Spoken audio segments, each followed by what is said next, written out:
చెప్పుకుంటున్నాము. ఎందుకంటే నా తల్లరాత బాగాలేక నేను ఓడిపోయాను, కానీ ప్రజలు నాకు ఓటేసాను. ఎందుకంటే వేసారు 70,000 మంది 71,000 మంది నాకు ఓటేశారు. అన్యాయంగా మనం మాట్లాడరాదు.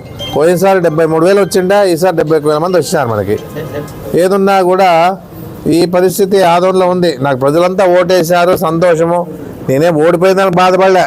గెలుపుకోవడం దైవాధీనాలు అవన్నీ కూడా ప్రజలు ఇచ్చే తీర్పుని శిరసావహిస్తామే, కానీ అనవసరమైన అబద్ధాలు చెప్పే అవసరం కానీ లేకపోతే ఏదో రకంగా మభ్యపెట్టేది కానీ నేను చేయను.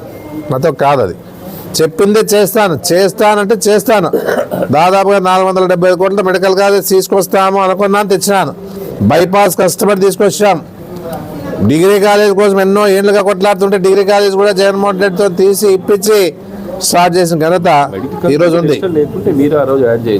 ఏం లేదా ఆ రోజు రాదు మెడికల్ కాలేజ్. నేను గట్టిగా కొట్లాడకపోతే రాదు అది. జగన్మోహన్ రెడ్డి గారు చెప్పేసి వెనకబడిన ప్రాంతం చెప్పేసి మా ఏరియా డెవలప్మెంట్ లేదు చెప్పేసి ఉద్దేశంతో